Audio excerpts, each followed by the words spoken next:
Assalamualaikum warahmatullahi wabarakatuh. Saya ingin menyampaikan sikap Komnas HAM atas revisi Undang-Undang Hak Asasi Manusia yang sudah disusun oleh Kementerian Hak Asasi Manusia. Komnas HAM mencatat setidaknya ada 21 pasal krusial dalam rancangan Undang-Undang Hak Asasi Manusia yang sudah disusun oleh pemerintah Indonesia. Dalam hal ini adalah Kementerian HAM, baik itu menyangkut norma kelembagaan menyangkut kewenangan, baik itu kewenangan pemerintah maupun kewenangan Komnas HAM sebagai lembaga independen. Beberapa pasal itu antara lain pasal 1, pasal 10, 79, 80, 83 hingga 85, pasal 87, 100, 102 hingga 104, 109 dan pasal 27. Beberapa catatan yang menjadi atensi dan kritik dari Komnas HAM terhadap RUU Hak Asasi Manusia yang disusun pemerintah adalah yang pertama, terkait dengan kewenangan Komnas HAM sebagai lembaga independen.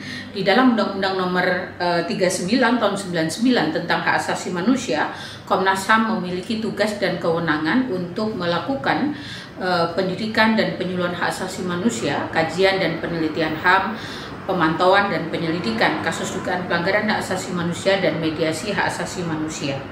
4 kewenangan tersebut di dalam rancangan undang-undang terbaru yang diatur di dalam pasal 109, Komnas HAM tidak lagi memiliki kewenangan untuk menerima dan menangani pengaduan dugaan pelanggaran hak asasi manusia, tidak lagi memiliki kewenangan untuk melakukan mediasi, tidak lagi memiliki kewenangan untuk melakukan pendidikan dan penyuluhan HAM serta pengkajian HAM kecuali dalam hal regulasi dan instrumen internasional.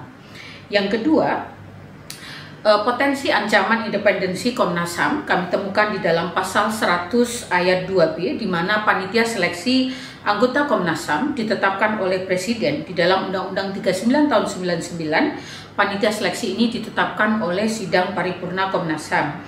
Nah, hal ini tentu kami anggap atau kami nilai bertentangan dengan Paris Principle. Ini prinsip-prinsip internasional terkait dengan National Human Rights Institution, di mana prinsip independensi dalam proses seleksi Komnas HAM itu menjadi salah satu prinsip yang diatur dan harus dihormati sebagai lembaga HAM nasional. Yang ketiga adalah terkait dengan kewenangan pelanggaran hak asasi manusia yang diberikan kepada Kementerian HAM sebagai pemerintah pemangku kewajiban. Kami menilai bahwa penanganan pelanggaran HAM oleh Kementerian HAM ini tidak dapat dibenarkan karena kementerian merupakan bagian dari pemerintah sebagai pemangku kewajiban HAM. Hal ini berpotensi menimbulkan konflik kepentingan mengingat pemerintah kerap menjadi pihak yang diadukan dalam kasus dugaan pelanggaran HAM. Kementerian HAM sebagai duty bearer atau pemangku kewajiban hak asasi manusia tidak seharusnya juga berperan sebagai penilai atau wasit penanganan dugaan pelanggaran HAM, di mana salah satu pelaku atau terlapornya adalah pemerintah, semestinya tetap dilakukan oleh lembaga independen. Yang keempat adalah hilangnya kewenangan Komnas HAM dalam bidang pendidikan dan penyuluhan akan menghambat fungsi pencegahan pelanggaran hak asasi manusia di masyarakat. Demikian pula dengan dihapusnya kewenangan pengkajian peraturan perundang-undangan dapat menghilangkan fungsi korektif terhadap kebijakan yang berpotensi melanggar hak asasi manusia.